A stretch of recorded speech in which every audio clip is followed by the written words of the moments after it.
Good evening, everybody. What's going on? It's the Flying Pig here on Flying Pig United with another little cheeky evening chat show for you lads and lasses. We're here just to have a little bit of a chinwag and discuss the situation at Manchester United today on the fallout day after the gashtastic day yesterday, where we got drubbed up 3-0 against Spurs at home and only managed to cement ourselves with 7 points after however many bloody games it's been. It's been a not very good start to the season, has it, guys? Absolutely awful. We're going to discuss the latest goings-on with Erik Ten Hag, our current manager, etc. in this video. Do us a favour at the start of this show, smash that like button on it. Give us a big thumbs up. Let's get this sucker to 100 likes, just like that. Also, you can share the show around if you want. You can repost us on Twitter or X, whatever. At the top of the live chat, there is a cheeky little link that is pinned. Please feel free to click that link and give us a repost and a follow over there at Flying Pig United. Welcome into everybody in the live stream tonight, by the way. Big ups to the live chat. Shout out to the mighty Hamada. Dave Watkins, what's happening there? Sully Griffin, yes, Sully. Good man. He says, smash the like for the pig. Thank you, Sully. Adam Butler, Pete Morris, Big Dog, Big Bad Broad. Paul Martinez, how you doing, my son? Yes, let's go. Jonathan Gallagher, Kevin Kilban, Known Alien, Ollie Khan, Emily, Derek, Gattuso, Jaff, Siflord, Andrew, Dave, Paul, Sully, everybody who's in the live chat here. Thank you very much for joining us, guys. Big up yourselves. So I was half expecting to wake up today, not really if I'm being truthfully honest, but sort of, you know, there was a seed in my mind that perhaps we could wake up today and Erik Ten Hag be relieved of his duties. And maybe he would have been sacked off after such a gashtastic performance yesterday on the back of many, many gashtastic Dr. Eggman performances that we've seen so far. So I was half expecting that to happen. It didn't happen. He's still the manager of Manchester United, and it looks like he's going to be overseeing the duties at the club until at least the international break, I suppose. So it seems he's got the job for the next couple of games at least, and I don't know if that's going to have any impact on whether or not they decide to keep him, or if it's going to make any difference at all, really, whether he wins those games or not, because I think a lot of the damage has been done. Maybe they're just biding their time. I don't know, but there are lots of reports coming out today that he has actually been backed by Ineos, and that obviously everybody's on the same page, and that they are going to give him lots of time in order to try and turn this thing around. I think that's absolutely gash news for us, because I just don't really think this guy's got the minerals to lead us to where we need to be. Anthony Conte, thank you for the super chat there. He says, please, Ollie in. Look, Ollie in, much rather Ollie Gunnar Solskjaer than Erik Ten Hag. I think there are some better candidates even than Ollie, to be perfectly honest, that we could go and get. But Ollie certainly knows the club, and I think he would probably be welcomed back by the majority of the fan base. I don't know, guys, smash a 1 in the chat if you would welcome Ollie Gunnar Solskjaer back with open arms, even if it's just a temporary interim capacity. I mean, I personally would. I definitely would, because I think he's a club legend. Can't hate on Ole Gunnar Solskjaer. He did a reasonable job while I was here. I'm not saying give him the job permanently long-term, let's give him a 3-year contract. No. But he did an interim job for us before. He was very good in that interim job before he was made a permanent manager. So perhaps he could just oversee things if the right man just isn't quite available right now, to potentially, you know, give us a bit more time to find the right man. That is absolutely possible. So, yeah, maybe he does step into the fray. Maybe you see the job given to the likes of Ruud van Nistelrooy as well. He's obviously there. I want to just discuss the sort of fallout, obviously, and what's going on. Obviously, there's lots of discussions about whether or not he'd be sacked today, but lots of news being reported all over the place that pretty much that, you know, he's staying. So Sky Sports report Erik Ten Hag retains the backing of the Manchester United bosses. The Telegraph reporting that Erik Ten Hag will remain in charge for the Porto and Aston Villa games. Focus remains on supporting the manager, his staff and players, but there's little doubt that the pressure is building. A big week for the Man United manager. Yeah, it is a big week for the United manager. I mean, every single game that he's going into right now is a big game because we're expecting some sort of a change in methods and performances and attitudes. We're expecting some results, aren't we? And if you can't get the results, you want to at least give a good account of yourselves. We haven't really done that often enough. We've done it occasionally. That's why we've been able to actually put cup runs together and win FA Cups. We've done it occasionally, but we can't say that we're a consistent performing team whatsoever under Erik Ten Hag, which is truly gash-tastic because he's had 2 years and over 600 million to spend, as we keep saying. But, I mean, it's a very valid point. By the way, fair play to your hard driver. You believe in him. Well, fair play to you. You know, he's got the chance, I suppose, again, potentially maybe anyway, to turn it around with these 2 games. It sounds silly. I don't think it changes a damn thing. Like I say, if he wins those 2 games, I think he should still be getting sacked off.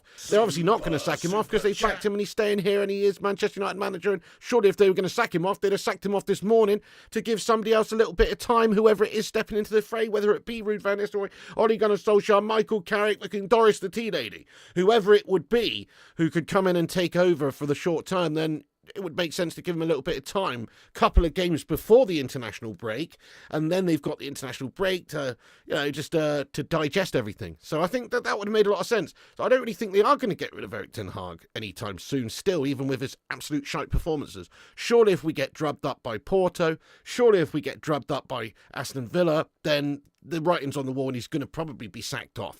But if he actually wins those games or gets some sorts of results in those games, I think it prolongs the agony here and we stick with him for a little bit longer because I don't think they want to get rid of anybody right now.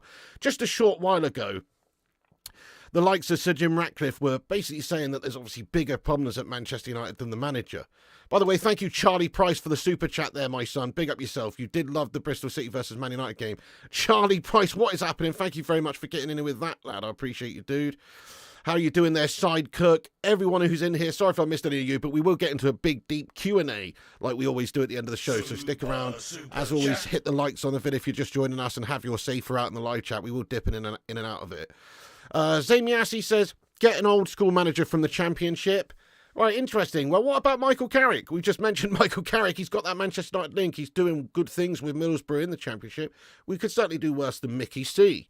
Silver Waves his next 2 games, so definitely out then. Yeah, well, they're not the easiest 2 games to have to play right now, are they, for anybody? So you've got Porto and you've got Aston Villa.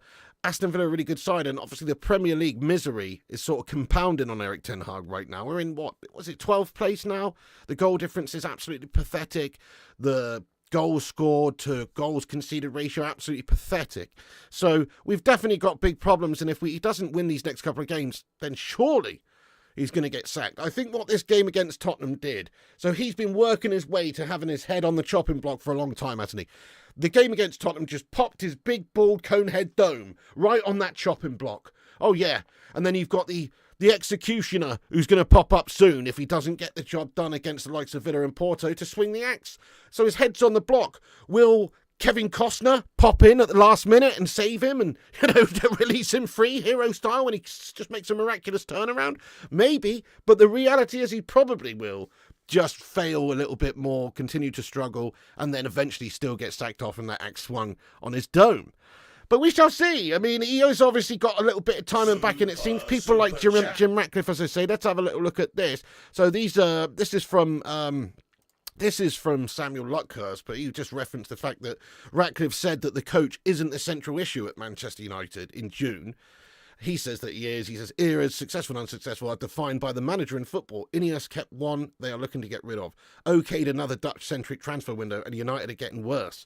So, yeah, I mean, we sort of really struggled in the summer to find the next successor for Erik Ten Hag. They were shopping around and looking. So I think that tells you everything, really. If there was somebody that was well-equipped to take the job, they probably would have relieved Ten Hag of his duties in the summer because he won the FA Cup and because there wasn't anybody clearly that was great to come in. They've stuck with him. But, I mean, I agree with this. It's a little bit crazy to stick with a guy who's got you in 8th place and -1 goal difference and has the team playing like shite. Yes, he won a cup, okay, but the overall big picture is not a great-looking picture. It's kind of crazy to just end up giving him an extra year extension and then an extra war chest of a couple of $100 million to add all Dutch friends again to his ranks. So it was a bit of a strange decision. Like I was saying in the summer, if they are going to stick with Ten Hag and give him a couple of months at the start of the season, I don't really expect them to back him massively in the transfer window, because why would you want to back a manager who might end up leaving? He's just sort of already hanging on by a thread. Why would you want to spunk a couple of $100 million on this new guy who, will assemble players that he wants, but the next manager might not? So it was a bit of a strange transfer window because of him being gash after a couple of seasons at the club. Hang on, we've got another message here. Wait a second. Thank you very much for getting in there, everybody. How you doing, Haroli? Make the most of it. Dave Watkins, Disco Dave, Alex Walker, PJ Thomas, Garl, Andrew, Malt Licky Texas in here with a super chat. How you doing, Sin Games as well, you Don? Let's go. Malt Licky Texas says, Piggy, Kieran McKenna could be a top manager. I like your style. I like your style, Malt Licky Texas. I do. I like your style, dude. Very much so. I think you're right. I think you're absolutely right. He's done great things with a much, much lower status club. It's a huge step up to something like Manchester United, but at least he has a connection with Manchester United, and he could potentially be a good coach in the future. I think he's a good coach now. So, yeah, he's definitely on the list of candidates, isn't he, of who we could go and get. He's not the top of the list by any means. Thank you for that. Zamiasi, thank you for your super chat. He says he could be executed by the baddie from Silent Hill 2.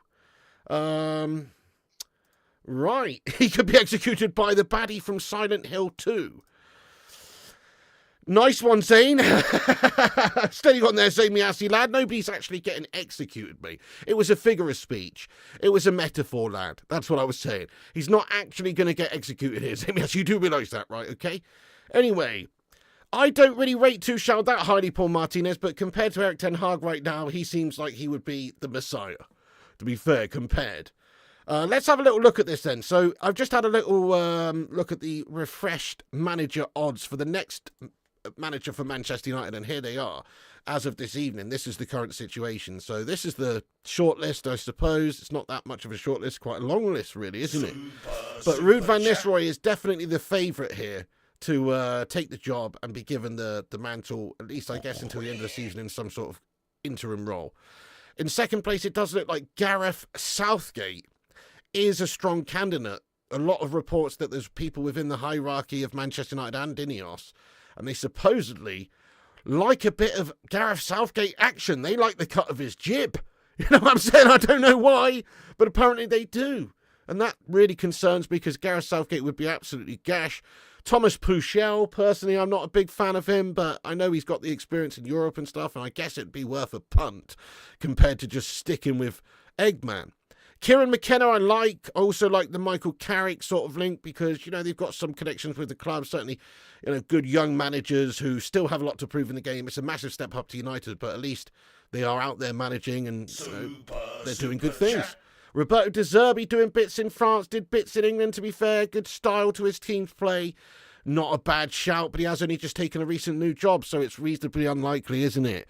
Thomas Frank again, a little bit of a massive step up to United, but he comes with experience. Nagelsmann is an interesting and exciting option, to be fair. Pochettino can do one. Potter is an out there one, and Zidane doesn't want the job. So there you go, guys. I mean, let's get a vote in the chat. Out of all of those candidates on the list right now, plus let's add a couple of others, Ole Gunnar Solskjaer and Carrick. Let's just add a couple of others to this list as well. Who would you like to see take over the reins at Manchester United? Have your say in the live chat right now, guys. I'm going to get into it and dissect and just see what the majority of the people are saying. Me personally, I would probably just give it Ruud. Just give it Ruud, as he's there right now, and he couldn't do any worse until there is a clear candidate that becomes available. Get your thoughts and opinions in. By the way, sorry I missed it, guys. I've missed this. We've got 316 legends in here watching, by the way. That's a Steve Austin amount of people. Give me a hell yeah in the live chat. Hit that thumbs up and subscribe if you're new as well. Nice one. Okay, anyway, Sin Games, how you doing? If you was Erik Ten Hag been threatened with a sack after 2 games, I'd be making sure I lost both games just to fuck them over. Threaten me, I'd fuck you up. Wow. Sin Games, fair enough. I think he must have been threatening to do that for a very long time already then, mate. Do you know what I mean? Based on how shit Manchester United have been. Because it looks like he's trying to get the sack with these performances and how these teams are set up, lad. So I think that Yeah, it could be onto something. Thank you, The Mustard. I appreciate you, The Mustard. How you doing? Tommy Boyle as well. Can't see a future for our club with Erik Ten Hag at the helm anymore. Sunday was just the worst. Our future isn't with this man at the helm. Just can't see it myself. I know as well, Tommy. I know you've given him the fair crack at the whip. I know you've given him plenty of time to try and sort of bed in and turn it around. I know you have personally given him plenty of time. And fair play, but there comes a point where you just have to go, we are just going down this road that's not leading anywhere. Or if it is leading anywhere, it's leading to Gashville. So, yeah, I'm with you. I think the time is just up for the guy, personally. Sin Games has become a member of the Sausage Soldiers. Everybody, thank you so much to Sin Games. Appreciate you supporting the channel, mate. The channels, I should say. Absolute double member legend. Thank you very much for becoming a tier 3 member there, you've done. You shall be on the outro. I think you already are on the outro anyway, but you shall be added to the outro if you're not already on the outro. Get in there, Sin Games. Thank you very much indeed for that. Get your favourite emoji to welcome Sin Games into the posse there. Thank you very much, dude. Zane says Robin Hood or Bodyguard sequel with Costner. It'd be a little bit tricky to do a Bodyguard sequel, I suppose, though, wouldn't it? Let's be honest. Let's be honest. You know, you'd have to get a new actress in. He's pretty old these days. Yeah, it's not the best pitch you've put in here in the Dragon's Den. There, I must say. There's Amy. I see that. Conti with a super chat. He says, "Piggy, choose Erik Ten Hag or Southgate or Potter." I've got to choose one of those three. So you're basically asking me whether I'd like to chop my left bollock off or my right bollock off. Is that really what you're saying? Yeah, because that's the sort of horrible question you're asking me there, mate. I don't want any of these melts that you've just said. I mean, out of those three, I suppose Potter. Yes, Potter was shit at Chelsea, but it was a bit of a mishmash squad of absolute super egomaniac egos. They're trying to assemble loads of new players together, and it was a little bit of a shit show situation, I suppose, especially on the back of Roman Abramovich and all of that guff. So I would say, out of all of those three, probably that Potter melt. I'd rather that James Blunt wannabe than that pizza up paper baghead extraordinaire Gareth Southgate. And Erik Ten Hag, I mean, I would have said previously just stick with him, but I've seen enough of Erik Ten Hag's piss poor management of this football club, my son. So I'd rather take a punt on somebody else. It's got to that stage, really. You see this list, it's like I would take a punt on any of these guys, really, apart from a couple like Pochettino, he's gash. But a couple I would really genuinely take a punt on. Because they might well go on and do good things in the game of management, particularly people like Carrick and McKenna and these guys. Nice one. Gav's Highlights. Gav's Highlights says Southgate in. Right, let's see what you guys are saying in the live chat here then. Let's have a little look which manager you would like to see go in the hot seat. So Sycook says give Rooney a go. He's nowhere near, is he? He's nowhere near. He's going to have to do it at Plymouth first, lad. He's not had a terrible start to the season, has he? He's doing okay. I think they're like 16th or whatever. He's not had a terrible start to the season, but he's going to have to work his way up the ranks in terms of management. No way is Wayne Rooney capable of managing Manchester United right now. I mean, that's wishful thinking. I mean, he's obviously a great coach, but it's not going to happen, is it, lad? Nagelsmann, I think, is a great shout, to be fair, Sam. He would be quite high up there on my list as well. Ralph Ragnick. Yeah, Ralphie Ragnick. Interesting. Let's have a little look here then. What you other legends are saying. Thomas Frank, Xabi Alonso. I think those are good shouts. Particularly Xabi Alonso seems a very talented young manager, doesn't he, from what he's done last season. It's incredible. Yep. Hello there, Mark Coughlin. What's going on, bro? How you doing? Thank you for subscribing there, Min Huang, and also Daniel Alan. Everybody, get yourself subscribed to the channel if you're new, like these legends, and also hit the thumbs up if you join the stream. It does help boost us up in the algorithm. Nice one, Jackson. Justin Trudeau as manager for Duke. Right, okay, Zane. I mean, okay. Fair enough, mate. Bringing politics into the live chat once again? Nah, not on, mate. No, let's keep it out. Let's keep it strictly on the football here, my son. Ginger Goblin. Oh, you want David Moyes back? 2 shells, says Paul Martinez. Thomas Frank, says Marky Coughlin.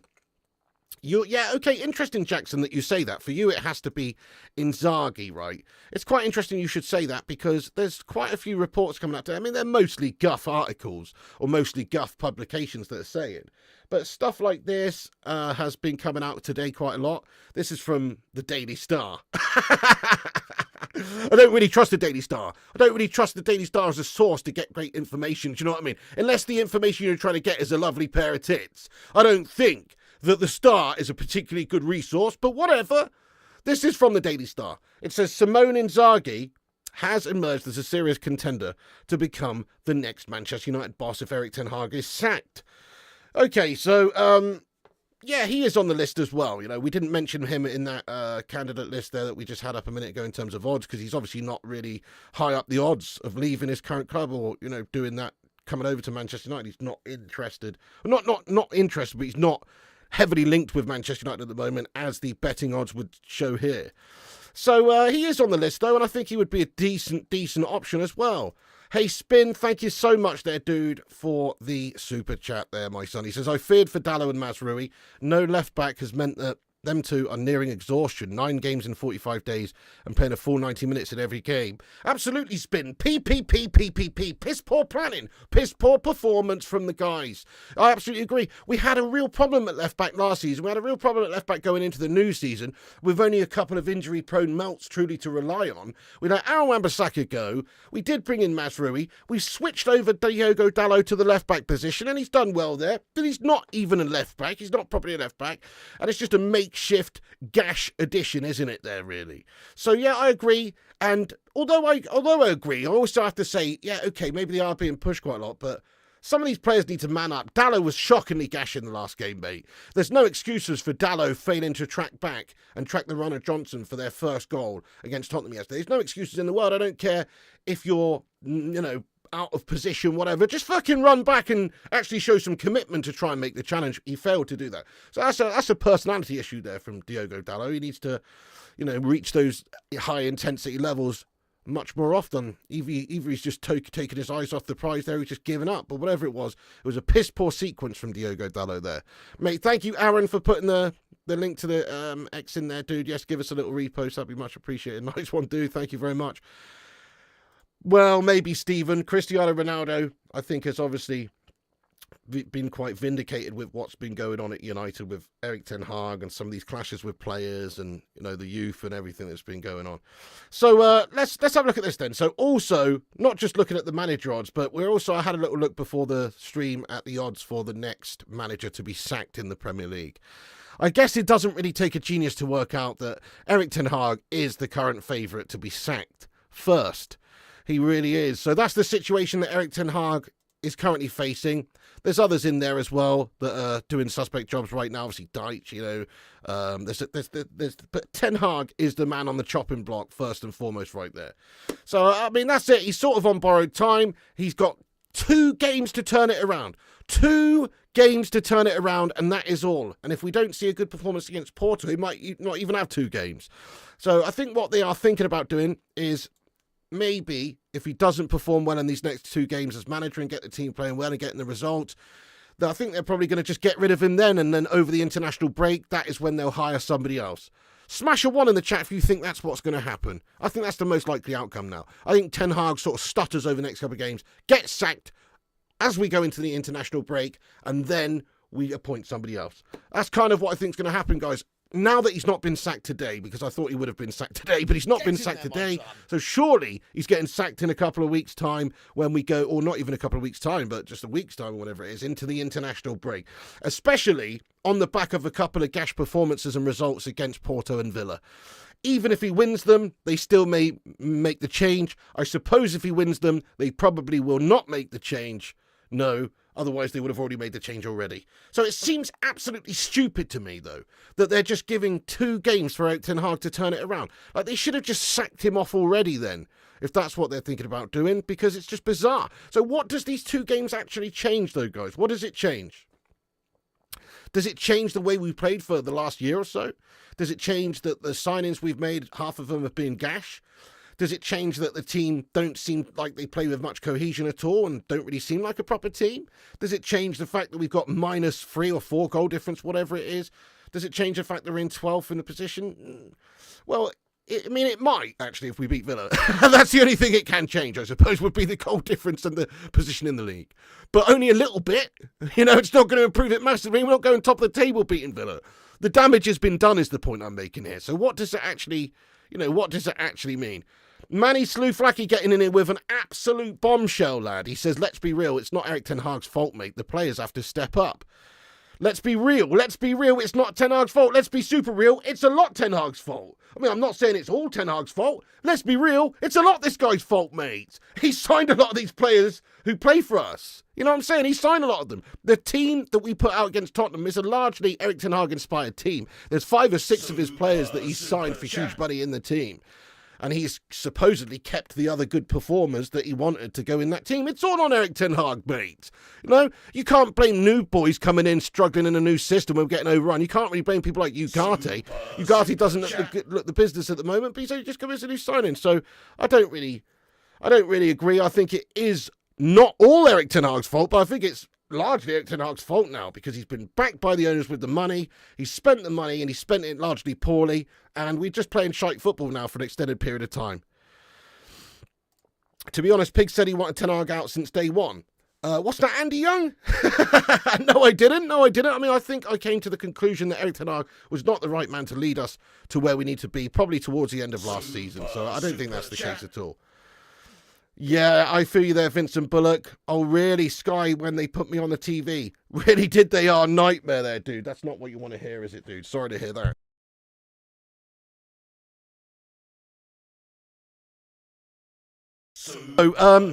Zamiassi, thank you very much for your super chat. He says Erik Ten Hag's the worst manager in the league. I mean, I don't know if that's really truly the case, but I don't think he's one of the best managers in the league. I really don't agree with what you've just said, because if he wasn't a decent manager, he wouldn't have been able to do things like win an FA Cup. It's not something you can really do if you're a proper shit manager. So I don't really think he's the worst manager in the league, but he's certainly not the best, and we certainly need to get somebody in who is just that little bit better for us and actually understands what we want as a fans and as a team to try and attack and play decent football and stuff.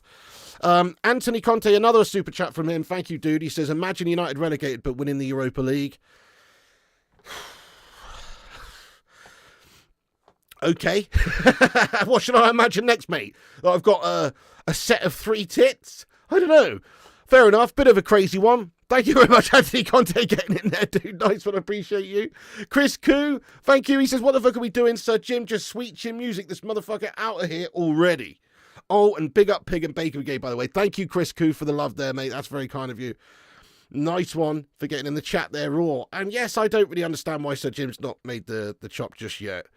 Zamiassi says, Duke, £10 bet we beat you at the Emirates and away. Crikey, it's getting hot in here. Big up, Jesse. We are 13th in the league. Oh my God, it's messed up. Oh, it really is. How you doing, Jesse? Anyway, and views from the bits. Thank you. Yes, he says hit the like there. Nice one. Jordan Lewis, probably not tonight, mate. No. Night off of FIFA tonight. Flabby Jesus, trust the process. Stop overreacting. Low, Lulu. Yeah, I mean, I don't think I'm overreacting at all. The process is, I think, been in place for a long time now. The process hasn't just started in this summer transfer window. The process started at least over 2 years ago when Erik Ten Hag came into the job. I've been allowing the process to develop and take place. I wouldn't understand an absolute little melt bag like you two understand, though. Wouldn't expect that, Mr. Flabby Cheeto. To be perfectly honest, you know what I'm saying? Anyway, this is a non-virgin issue. You know what I'm saying there, Flabby Cheeto, bro? I know he is. I know he's a scummer. I know he is there, Gavs. Anyway, so... Anyway, right, guys, let's just get into the rest of what I've got here, and then we'll get into the live chat for a nice little chinwag. I agree with what Wesley Schneider said here, by the way. He said this. He said, we now read reports. This is the week of the truth for Erik Ten Hag. What's this all about? What if he draws versus Porto and accidentally beats Aston Villa? That would fix everything for them? What's this policy? So this club is already working on maybe appointing a new manager, but at the same time, these 2 results can change everything? I agree entirely. As into what he's alluding to, why the fuck are we actually sticking with Erik Ten Hag now? Because I don't think the next 2 games changes a damn thing. So, I really don't get it. If you're going to get rid of him, surely just get rid of him today and then get somebody else. So I don't know what their plan is, guys. I would love to say that I think that Ineos are just going to sack him off at the international break. Maybe they are just using the next 2 games to see if he can turn it around. Maybe if he wins the next 2 games emphatically, that's a little boost. Maybe after the international break, we'll win the next one and there's a bit of momentum and they decide fully to stick with Erik Ten Hag. But it seems a gamble at this stage just to stick with this guy who's going out there and floundering with his team most weeks. It seems a big gamble to risk just to absolutely just dead off our season potentially, which is what I think is going to happen by sticking with him here now. Yep, exactly. Sin Games. Ollie was sacked for being 12 points from the top spot. Erik Ten Hag is 12 places off top spot and still stinking the place out. Bring back Ollie. Fans did not know they were born. Yeah, no, you're right. I mean, we certainly could have done a lot worse than just having him in. Lash, thank you very much for the super chat. He says, Rude plus Ollie is my best bet. Options are limited, in my opinion. Could you imagine that? Could you imagine if Ollie comes in and gets the job and Ruud van Nistelrooy is in either the same sort of role he's in now or as assistant, or actually working with him as a team? That'd be quite interesting, mate. Yeah. But I don't know. Sometimes too many cooks can spoil the broth there. But then at other times, many hands make light work. So who the fuck knows? These old expressions are very, very, contradictory. Ruud van Nistelrooy as caretaker manager. Love that, Gregory Burke. I'm with you, boss. That's my favourite thing to do at the moment. I would just give it Ruud because he's there. He's probably itching to get into management as well. Like, again, after being at PSV, coming at United. I always think that United probably brought in Ruud van Nistelrooy in the summer. It's a little bit of a strange situation anyway. Probably as an exit strategy for, Ten Hag leaving. When Erik Ten Hag leaves, you've already got somebody who's associated with the club who has managerial experience just sat there in the dugout ready to take over. So I think they had sort of half a mind on that anyway when they brought Ruud van Nistelrooy into the team. Yep. Johnny, how you doing? He says, someone on our coaching staff told our front four not to press and let them pass out from the back. They deliberately stood off the Spurs defence. Shocking tactics. Stevie Wonder could see they're not coached. Right? Yep, I'm with you, boss. I really don't understand what our style is. I don't really understand how we are going about it. I don't really understand what we're trying to do out there. So I'm with you there. We don't really have much of a clear style or way of playing, even after all this time. So this is also from Rob Dawson via ESPN, who says that Manchester United believe they're well prepared to make a change of manager if results and performances do not improve. Promoting Ruud van Nistelrooy, at least in the short term, is considered a viable option if the change becomes necessary. How is the change not necessary yet? Anyway, but if the change does become necessary to these guys and they make the change in a couple of games' time, then I suppose Ruud van Nistelrooy is looking like the most likely candidate, everybody. Yeah. Nice one. Piggy, I'll stop super chats as it's upset Duke. Oh, thank you very much for that, Zamy Ashley. Appreciate that, mate. Yeah. Oh, you finally got the memo, have you, to stop writing absolute bollocks in here. Appreciate that, Zay. Nice one, mate. Sin Game says 17 million is nothing, really.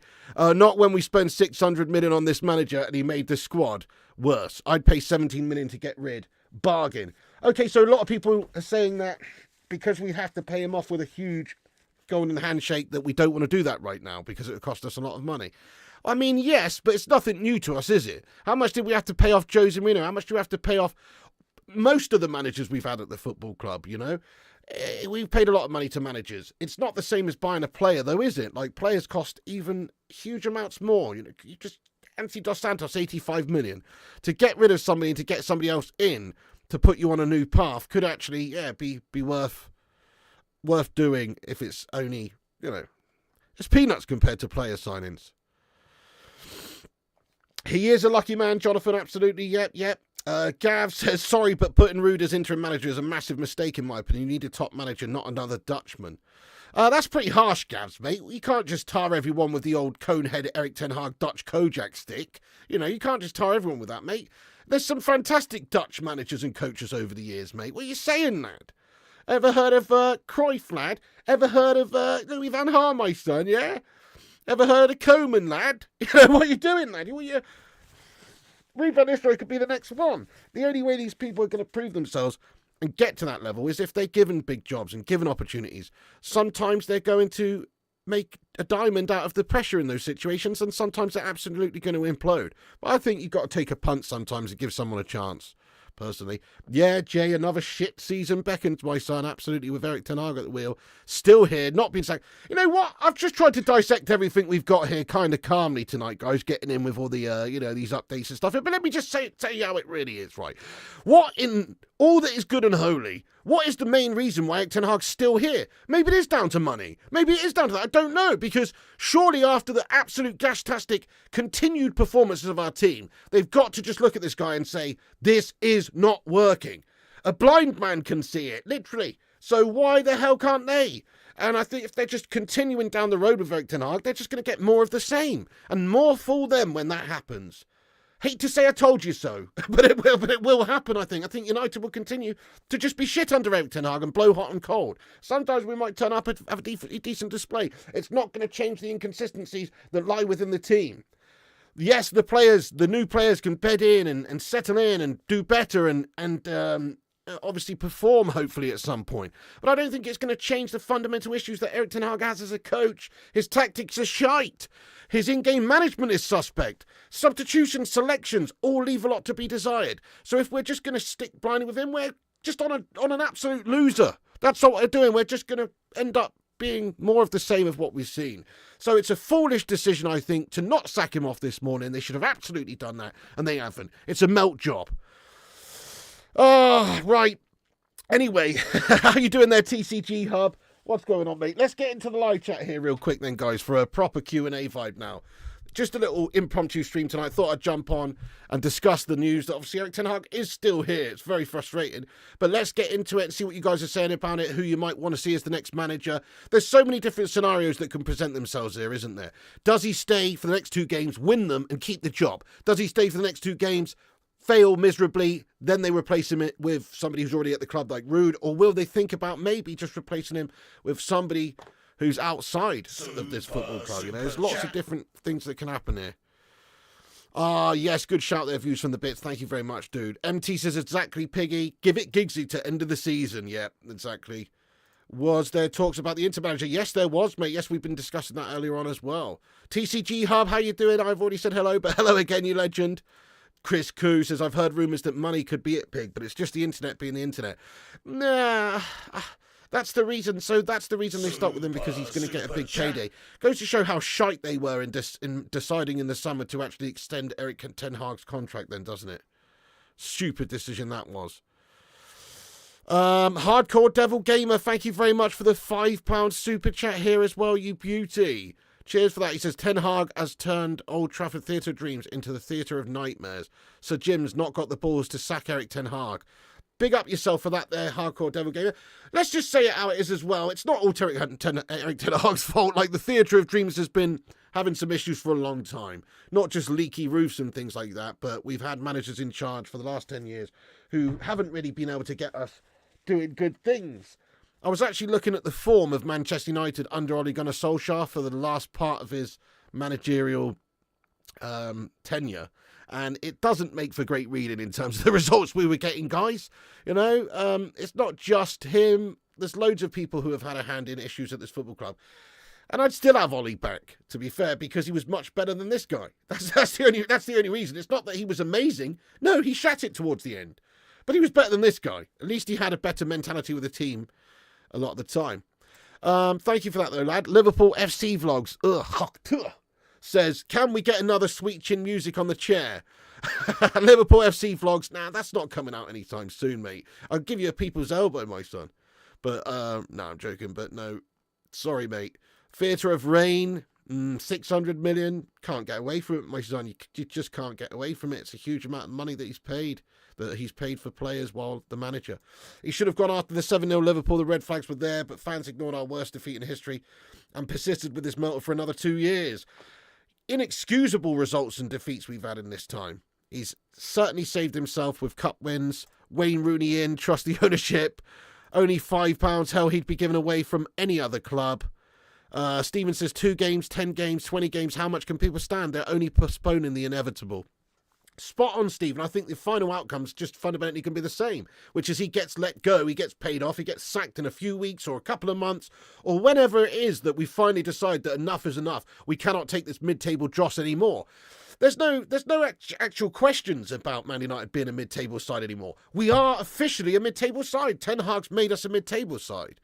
You know, we finished 8th last year in mid-table with a -1 goal difference, and now we start the season in much the same fashion, even worse, with a worse goal difference and a worse league position after 7 games or 6 games or whatever it is. It's absolutely unacceptable. So yeah, he's made us a mid-table side, guys. Man United is a huge club, and just a short while ago, we were tussling up there for the top 4 spots. And to be fair to Ten Hag, he did well in his first season, but you've got to continue with it. You can't just go backwards. You've got to go forwards. Steve Johnson, how you doing? Welcome in, you absolute legend as well.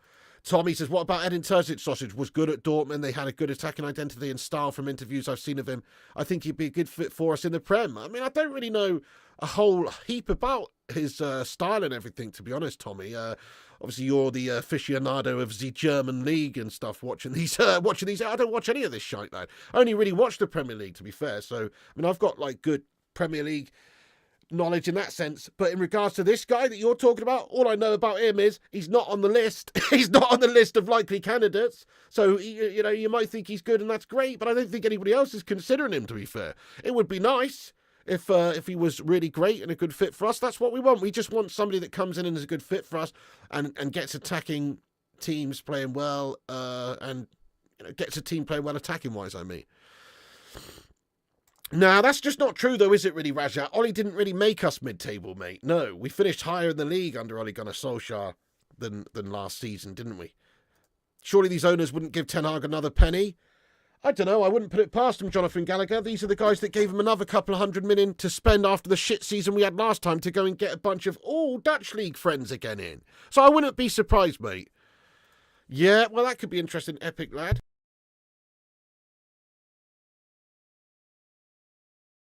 I'm just going to go over and shout out everyone who's given us a repost, by the way. Thank you, everyone who gave a repost on the stream. I didn't actually pin it to the chat, did I? Bollocks to it, anyway. We've just smashed 200 likes on the stream. Thank you, everyone, for hitting the likes. Keep hitting the thumbs ups, you beauties. BF Gaming says, the sad thing is yesterday wasn't a big result for Spurs. It's just the standard now. Steady on now, BF Gaming. That's a massive result for Spurs. What are you talking about, mate? Spurs are still an absolute bottle job club themselves. Let's not pretend. Big Ange's done well, he's a good attacking manager and stuff, but they won't win jack shit, lad, because they are fundamentally a bunch of absolute spud bottle merchants. So let's just say it how it is. We are an embarrassment to lose to such a gash team such as Spurs. They are a bunch of bottle bags, lad. Dudes in my lifetime growing up, okay, out of all the so-called top teams, if you can even refer to Spurs as a top team, because they're not really, are they? But let's say the so-called top six. If you look at them, goodness me, I can't... Yeah, we've had some defeats to them in recent times, right? We have. But out of all the history of my life, Spurs have been our absolute little whipping boys. They really have. They've been our absolute little whipping boys. So for us to just get whipped so badly by them at home at Old Trafford, that's enough reason to get Erik Ten Hag pissed off at the club right now, if you ask me. Man, oh man, Spurs should be our absolute little whipping boys, guys. Exactly, Tropical Palm Tree. Spurs are shite. They've improved under Ange. They're playing decent attacking stuff. They are a good attacking side and they go for it. And I respect that. I respect Big Ange, as I've said. I like Big Ange. I'd actually have Big Ange at United if he'd be interested in the job. Because he goes for it and I want a manager who goes for it. But it's not like they're going to win all that much, I don't think. They're not a class side. They're beatable. If we were a half-decent Manchester United side at Old Trafford, we would have taken the game to them. But no, we just absolutely bent over for them. Exactly, Steve Johnson, Spurs is still Spurs. Exactly. Arsenal bottle merchants too. I mean, they are bottle merchants, but they're seemingly improving at the moment to the point where they might actually not be bottle merchants. But I still expect them to bottle it, yeah. Super chat. Vincent says, Pig, yesterday we made Spurs look like a world-class team that had won more Champions League trophies than Arsenal. Shocking, so it needs to be done. Actions have consequences. I agree with you, Vince. I agree with you. I think everybody's reached the end of their tether with the style of football United.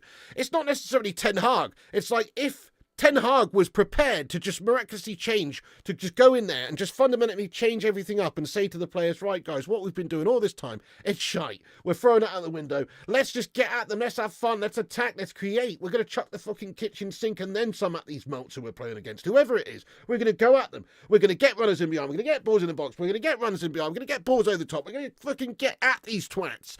That's the main focus. Attack, attack, attack. If he was to do that, then I'm sure everybody wouldn't have necessarily the same problem they do with Erik Ten Hag, even if the results were the same. It's like you just want to see us actually try and go for it. And he doesn't do that, mate. So, yeah, I agree. Action's got to have consequences. West Ham are bigger than Spurs and they blow bubbles for fuck's sake. Johnny says, hey, less of the spud bottle merchants. Big Ange just promised us a trophy. All right then, mate. Fair enough. He might have promised you a trophy, but promises are promises. And is he actually going to deliver on that? Big if that, my friend. He is still here, Wanda. It's crazy, but he's still here. Absolutely. Zamiassi, thank you very much there, Zamiassi, for the 199 super chat. He says, only joking. I knew we couldn't be getting rid of you, Zamiasi. Oh, no. And as I said to you before, if you don't like what people say in the live chat, you can just hide them, mate. You can just literally, you can block them, mate. So, yeah, I would advise anybody to do that if you've got a problem with anybody else in the chat. Nice one. Yeah, so fair enough. I mean, what's this all about, Rajat? You're saying that Ollie was crap and he was so predictable. Towards the end, the results weren't there. Guess what, though? Pre-Ronaldo, we were a lot better. We were a lot better pre-Ronaldo. We weren't fantastic, but that last season, before he got sacked, we were just about to win the Europa League, and then, obviously, David De Gea had a bit of a shitty penalty shootout, didn't he? And it just didn't really happen for us, mate. But we were so close to winning that Europa League trophy, and I'm sure he would have probably been given more time if we'd have done that, because look at Ten Hag in his situation.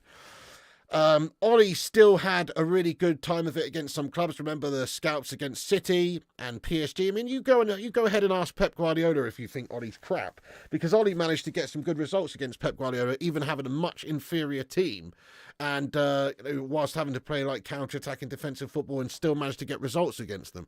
And he's supposedly the best manager in the league with the best team. So you've got to say Ollie wasn't awful. I don't think Ollie is a tactical genius. I don't think Ollie's great. I don't think Ollie's the guy to take you to the next period of success at United, personally. I think he's a good coach who loves the club. And that's good enough for me at the moment until we can find that next coach who's actually capable of taking us to the Holy Grail of winning leagues again and stuff like that.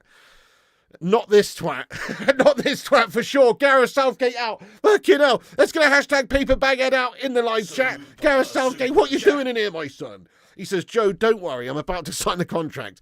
I'll make sure we finish at least 17th. Then you finally can be happy. Oh, my God. See, this is a fate worse than Erik Ten Hag in a way, this guy. And a fate worse than Ole Gunnar Solskjaer and any other the other managers pretty much that we said. This is what we're going to end up with, guys, if we're not careful. I mean, imagine if Ineos do get rid of Ten Hag and they appoint this absolute clown.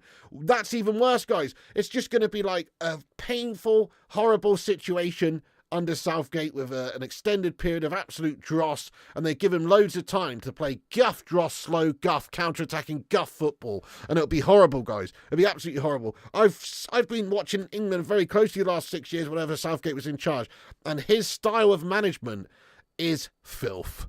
It's really mundane. It's really methodic. It's really like, we're prepared to just play shite for 90 minutes if we can win 1-0 type guff. I'm not into it, guys. I'm not into it. It might get you results. You might have managed to get Gash England side, who historically don't get firing competitions. You might have done that, but it doesn't impress me, especially not club management-wise. Anthony Conti says, Rio Ferdinand in? Rio Ferdinand in. He needs to go and get a little bit of manager experience first, really, dude.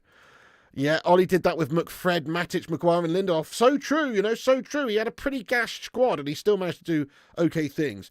Callum Prout, thank you for your super chat here, Callum. Yeah, I'm guessing you're a Liverpool scummer or whatnot. He says, give Ten Hag a 20-year contract. See, this is what it's like. The rivals want him to stay. Paper Baghead out. He's not even in and I want Paper Baghead out. Gareth Southgate, waistcoat wanker. I know, that's it. That's just basically confirming us being finished, isn't it? Zamiasi, thank you, says peace and love, Duke. That's what it's all about, guys. That's what it's all about, Yes, mate, get in there. Zamiasi, reaching out that olive branch to you there, Duke. Accept it. Accept it. Shake hands, become friends, and move on. That's the best bet here, my friend. Oh, yeah. We all know Ten Hag's time is up. I'm with you, Daniel. I think they're prolonging it for a couple of games until international break, and they'll probably sack him now. Southgate's the English Pep. Might as well get Hodgson. I agree, Steve Johnson. Yeah, it's not really going to inspire anybody, is it, appointing Southgate? I do think about it as well. Like, if you're a player from the continent, not a player who's incontinent. No, I'm not talking about Harry Maguire. No, I'm talking about a player from the continent, right? If you're a player from the continent, do you really want to go and play for Gareth Southgate? All you know him for is managing England in a real shit, slow, gash-tastic style. And obviously him as a player, he's a decent player, to be fair, but really, he's not a sexy manager to play for. I'm not saying looks-wise, because he's actually a handsome bastard. No, he's not. He's an absolute little goober, isn't he? I'm only joking.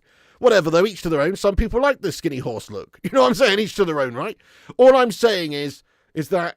I can't remember what I'm saying. I don't even know what I'm saying anymore.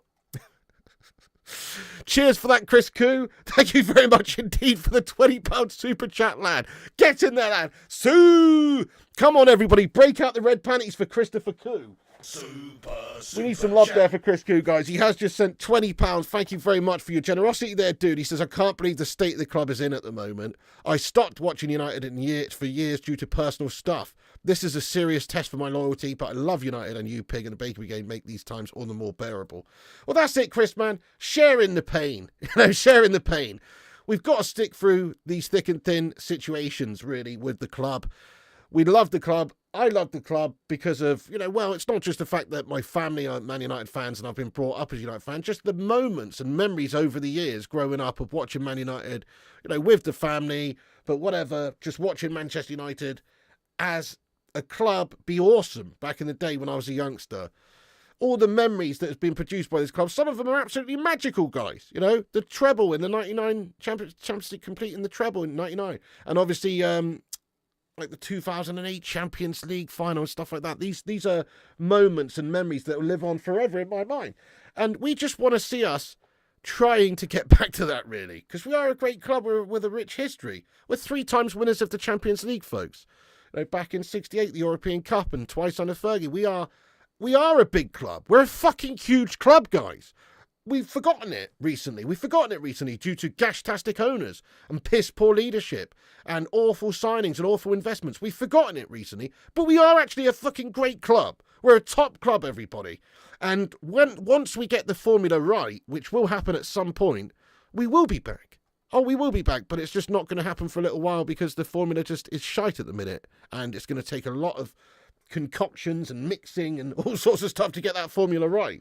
But once that gets right, I think we will. We've got the foundation, we've got the support, we've got everything to be a top club once again. It's just about getting it right. He got the job on a technicality of a legend who recommended you. You are nothing. You are a fool, and you're a waste of time. Erik Ten Hag, you are the biggest fool in Manchester. Good evening, Paul Warburton. What's going on, you absolute don? Being at United is an extremely bright spotlight for both players and managers with tremendous media scrutiny. Oh, I don't doubt that. It's the toughest job in football in that regard, for pressure. For pressure and expectations, it's a tough old job. And for media scrutiny, as you say. Very, very tough. I guess the couple £100,000 a week minimum makes it sweeter, though. Yeah, that's right, BF Gaming. Well, I mean, Forest is still a great club. And you can never take that away from them, BF Gaming. So you say that, but Forest were a great side when Clough was there, and that's it. They probably will still be a great side again one day, but you can't really compare the size of Nottingham Forest to a club the size of Manchester United, because obviously, before that Manchester United have had success, after that Manchester United have had success, there's been different spells and different cycles in United's history where we've been the daddies for an extended period of time. We had the famous teams of the 60s and obviously the Alex Ferguson era and everything, and it goes in cycles a little bit, but United is a huge club, and we'll certainly get back there. Because we've got the fan base, we've got the support, we've got the history. We just don't have the successful formula right now to actually make it all mean anything, because we are really failing. Thank you, Pat M. What's going on, you Don? Yeah, precisely. FC Barcelona makes Man United shake in their boots. What you on about there, Stay Gold? I mean, in what regard? Didn't we drub them up the last time we played against them in the Europa League? Yeah, I seem to remember that, actually. I'm struggling now to remember score lines or who was in charge. It was Erik Ten Hag, wasn't it? Yeah. Last year, wasn't it? I've forgotten now, guys. But didn't we batter Barcelona last season, mate? I seem to remember. So I don't think anybody... No, we don't, mate. Nah, I wouldn't strip Bruno Fernandes of our captaincy at the moment. I think Bruno's just a victim of this absolutely awful gash-tastic system, mate, and his confidence is in the shitter, and he's not happy with what he's being asked to do. That's personally what I feel. He's a trier, Bruno Fernandes. You never see somebody run so much on a football pitch as Bruno Fernandes. He's an absolute trier. But even triers can fail when, and even if you've got bags of ability, you can fail if your confidence is low or your head's not in the right place or you're not comfortable with what you're being asked to do or you're not happy with the style or the tactics or the manager. And I think it's got to that point now. Pat says, I'm a Forest fan. We're the best, Pig. Good club is Forest. Nothing wrong with Forest, mate. Good club. Obviously not as huge as United, but a good club that has Forest has potential to be a good big club. It does. You know, it should be in the Premier League. 2 Champions League finals to Barca. Okay, fair enough. FC Barcelona lost to Fred and Anthony goals. Yeah, there you go. Exactly. That's what I'm talking about. You're going back a little bit of time, though, for those Fergie losses to Barca. And that's great. That's one of the greatest Barcelona teams. What's one of the greatest football teams of all time, that Barcelona side. So losing to them, really, is no disgrace, because that is one of the best footballing sides of all time, in all fairness. That era of Barca. Yeah, there you go to Fiso as well. Stephen says, wife and I are doing the Manchester Half Marathon on the 13th of October. Anyone else here doing it? Nice one, Stephen, mate. Congrats. Well, not congrats, but well done, I mean. That's awesome, dude. Have a good one. That's a bloody hardcore one, that, mate. 13 miles you're doing, yeah? Oof. Fuck me. Ruddy says, I've got to send you some food. What's that in regards to then, Ruddy? Can't get me. What do you mean? Nobody's worried about facing United these days. Nah, Simon, spot on. I mean, look at our leaky form at Old Trafford. Awful, awful results. Goals conceded, stats. We've barely scored at Old Trafford this season. No, it was, Troy. Obviously, the red was harsh on Bruno Fernandes, yeah. I mean, it's not down to the red card and that individual game why we're saying that Bruno's been poor lately. Bruno's just been shite lately as his performances on the pitch, you know, never mind the red card. A couple of games before that, he's been shite. The only time I've seen Bruno really look like the Bruno Fernandes of old was when he's come on off the bench for the last sort of half an hour against Barnsley in the Cup. And we've just already battered them. There's loads of space. He's finding loads of space and put loads of balls in. And he's been brilliant for half an hour against Barnsley. I don't care if you're brilliant against Barnsley, though. Of course, all these players should be made to look like stars against Barnsley. There's levels to this game. That's the reason these players are paid several £100,000 a week, and those Barnsley players are paid £1,000 or whatever they're on. Probably more than that these days, the way football's gone. But, you know, they're definitely paid nowhere near as much. The system does not work. The players know it, but Erik Ten Hag is blind and stubborn. That's what I'm saying. It's like you've got the blind leading the blind in a way, but I think some of them in the team just must not be happy with what's going on. When they play well, they get dropped. When they play shite, players get selected. It doesn't really add up. Well, I would always take some stacks Ruddy can't game, mate, 100%. Gregory says the Erik Ten Hag tenure at United with 2 trophies over the past 2 seasons has not been a complete failure. But insert comment here. Exactly, yeah, exactly, agree. Insert comment here. It's not been a complete failure, but now we are shite and inconsistent. He's been proven to be guff over a period of time and spent lots of money and shown inconsistencies for an extended period of time, and now it's time to move on. That's the end of that sentence, really. Couldn't even eat a marathon, never mind running one. Same, mate. Gotta go. Well, I could eat a marathon, to be fair. Gotta go. Hey, have a good one, Paul Martinez. Thank you very much for getting the stream tonight, you Don. 20 was even hopeful against United. 20 looked very decent against United, mate, yeah. Hey, Stay Gold, thank you for gifting a membership on the channel there, Stay Gold. Get some big love spuds in the live chat there, Stay Gold. Thank you for that. It's gone to Kyle Smith. Kyle's now a new member of the channel as well. Big up Stay Gold there, lad. Oh, Ruddy, all right. Oh, that'd be amazing, Ruddy. Yeah, sure. That'd be great. I mean, Nicola doesn't like going on camera, but she'll be off camera, mate, and trying him. Thoughts on Man City gifting Chelsea one of the best players in the league, Palmer? Yeah, joke, mate. And we should have gone for him. We should have absolutely gone for him. Is he a United fan as a lad, Cole Palmer, no? Maybe I'm wrong there, but I think he might have been. So it's like, why the fuck did we let him go there for a start when he became available? Good young talent, another player we've missed out on. But yeah, City as well missed out on him, haven't they? Letting one of the best players leave like that.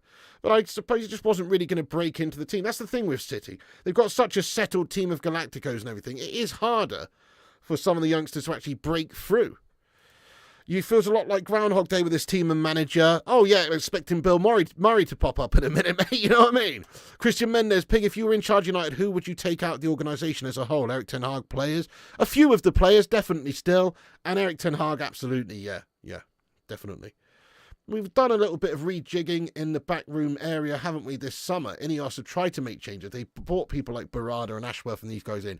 And I think it's too early to really say that those guys have made a massive failure. I think they've made some bad decisions this summer, i.e. sticking with Ten Hag, i.e. spunking a couple $100 million on some Dutch friends for him, etc. They've definitely made some mistakes. But it's very early doors in their actual roles at this club. We've got to give them a bit of time to actually prove whether or not they're capable. Oh, exactly, Vincent. Pay 31 quid a game. The players are not putting in any effort for the fans to pay their hard-earned money. We understand we can't have victory every week, but at least a bit of effort for us fans who paid. That's exactly what I'm saying, Vincent. 100% agree. That's it, mate. No excuses to not go out there, give it your all and attack and try. 100% agree, lad, especially at home. Big up. Old Trafford used to be a scary place to go. Not anymore. Spot on, gee whiz. It's true. how many United players would get into the City team.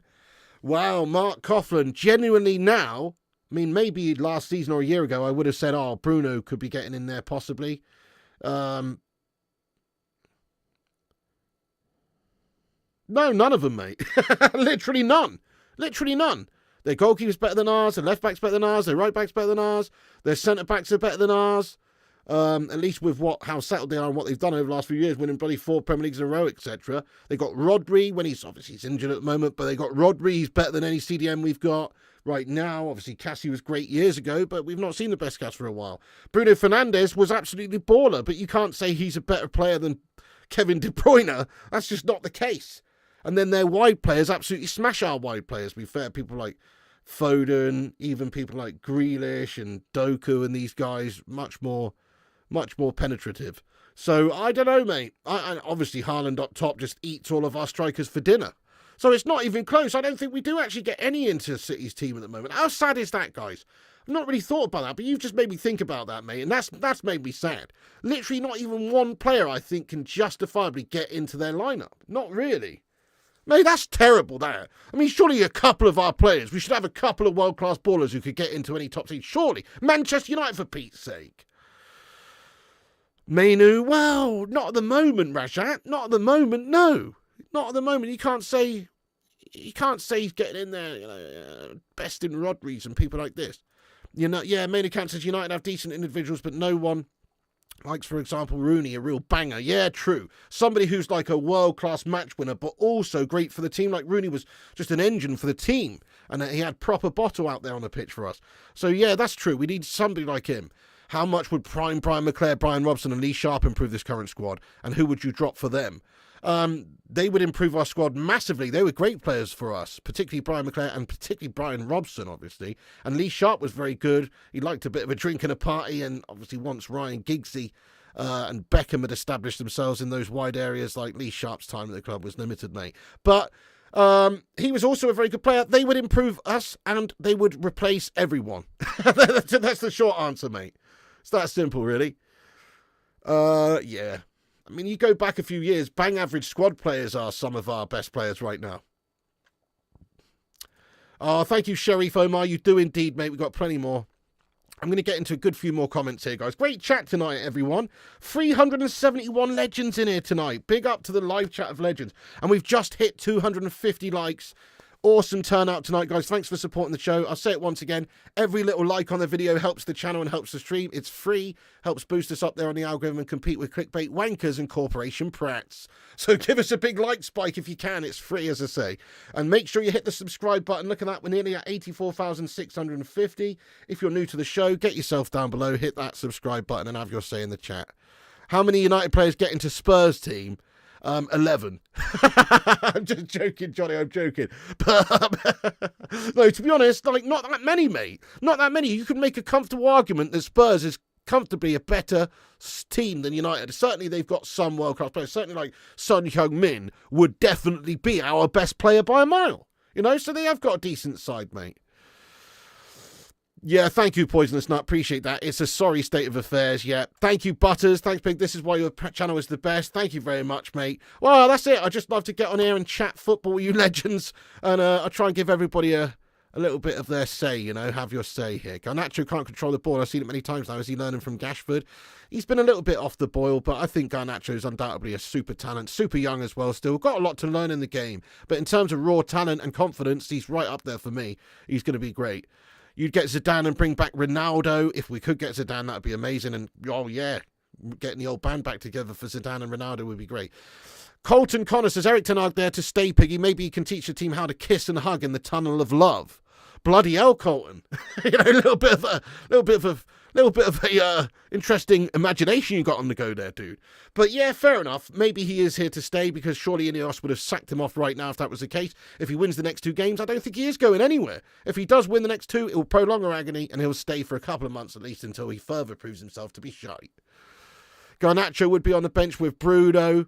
Garnacho's fantastic. I'd rather Garnacho over Rashford starting personally. Garnacho is trash. That's fucking harsh, Catalan, mate. You don't know what you're talking about, lad. Garnacho's been excellent. He's a young lad. The team's not been doing well. The coaching's been shite. Oh, but let's blame 20-year-old kid Alejandro Garnacho because he's got a stupid haircut. No, it doesn't work like that, mate. He's had a couple of dodgy games. At other times, he's been a great impact player for us this season, and he's a good player. Chris Koo says we spent 612 million, and not that many of our players would get into Spurs team. FML. Completely agree with you, Chris Koo. What a joke, lad. Solly Griffin, you have a great night, and thank you for getting in here tonight. He says, do try and relax, mate.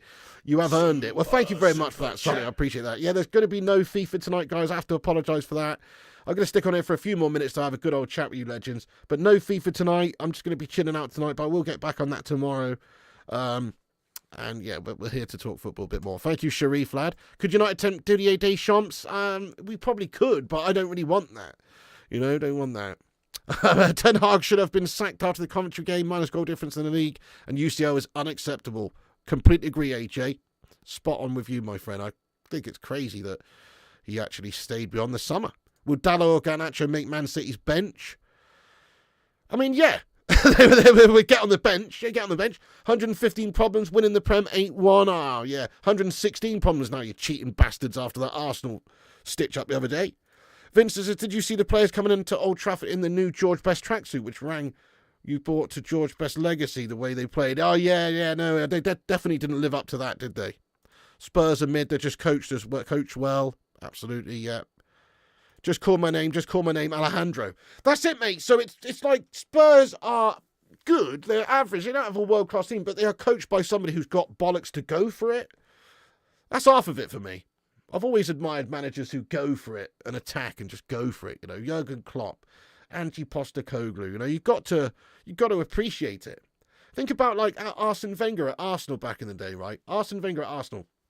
Now, there were times after their initial years of success where they had that incredible team. There were times after that where they struggled to win things. They always managed to get top four, didn't they? Qualify for the Champions League, but they struggled more so to win things. Once Jose's come in and it's a bit more competitively, Arsenal struggled to win things, right? But one credit to Arsene Wenger and Arsenal, they never stopped trying to play football the right way. They never thought, oh shit, we're not getting the results. Let's go George Graham, shut the shop, gash, and try and win games 1-0. No, they went for it. They always went for it. Tried to play beautiful football, tried to play entertaining football. And you've got to say, I've got nothing but respect for it, guys. I've got nothing but respect at all for it, personally. Okay, so Rajat says, kind of not sure when he is bantering and when he's doing it to be funny. Oh, right, yeah. No, Zay Miasi's all good. If you're talking about Zay, we've got bigger problems in the live chat than that, trust me. Exactly, Kim, get in there. eFootball better than FIFA. If you say so, Elite Baller. I'm not going to play it to find out, but if you say so. Howe is much better than both the managers. That's saying something. Damn right. Eddie Howe is a great coach. He can build teams, he can develop teams, he can actually get teams playing good football, he can coach teams to play good football without having massive resources. The guy's a good coach. It's like this film Space Jam where our skills and our players have been sucked out of our bodies. That's so true, Vincent. It was like that, mate, yeah. We had our mojos taken out of them 100%. Ange might go for it, Piggy, but the high line scares the shit out of me.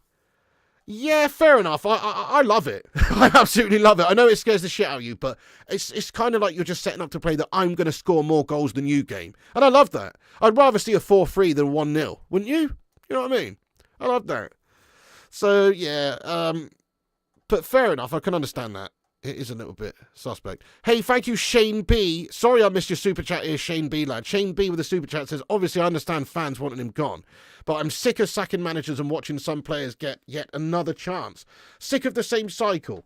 Fair enough, yeah, there's a few players that are still lingering around from the previous regime, aren't there? But largely, though, he has had the ability to actually go and bring in new players, and the new players have just come in, so you can't really say it's on them.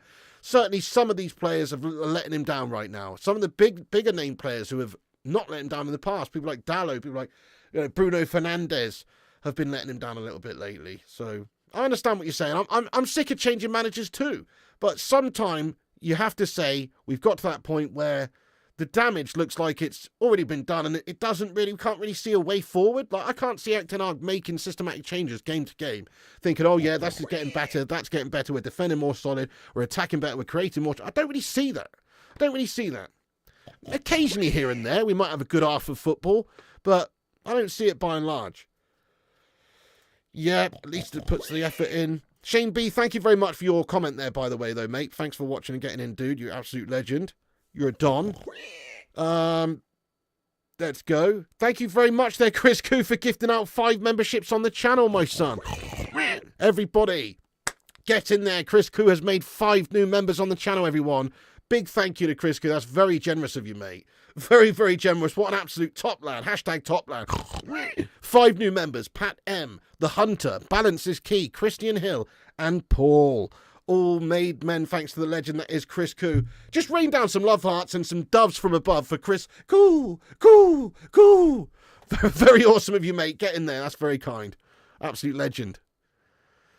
Well, you know, Joshua Zirkzee just early here, isn't he? He's bloody only been here for a couple of minutes. What are we saying when we're putting pressure on people like Joshua Zirkzee to perform? He was never a star player anyway. Like, that's it. Fair enough if we'd gone and bought, like, a prime Mbappe and he's doing shit. But actually, Zirkzee's just a player who's still developing.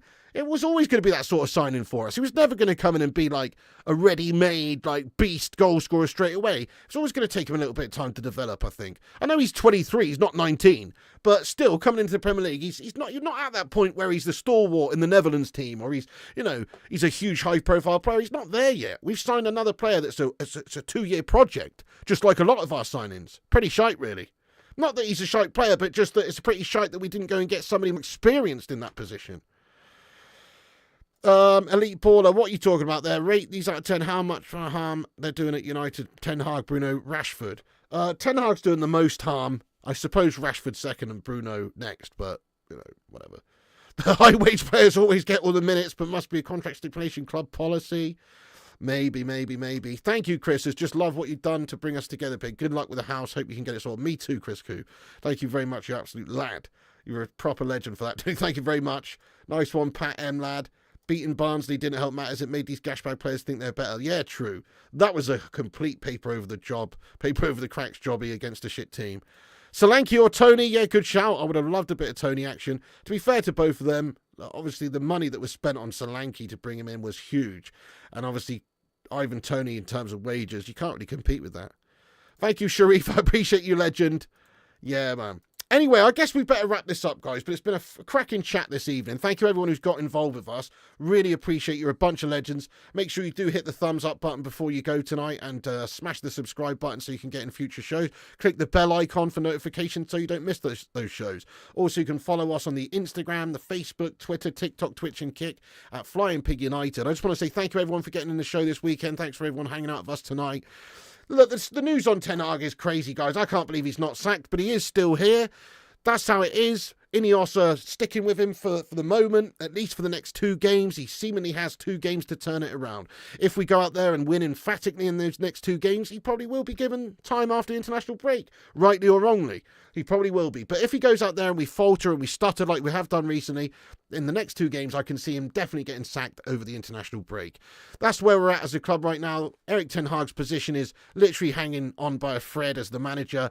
I want him gone. Most people want him gone. But Ineos and the owners of Manchester are not prepared to make that decision right now. They're giving him a bit more time. Perhaps he will turn it around, but I think the writing's on the wall.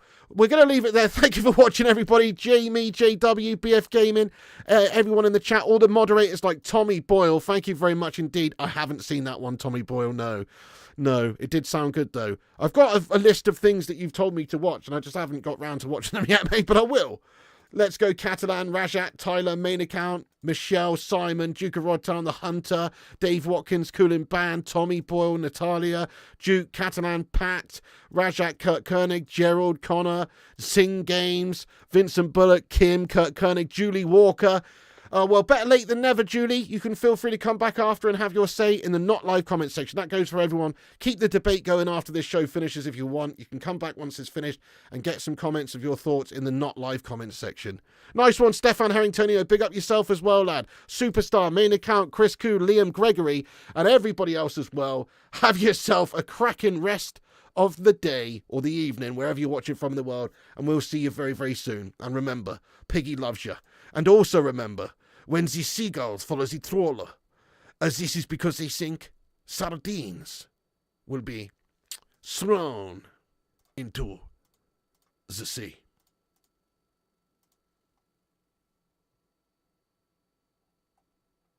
Thank you very much.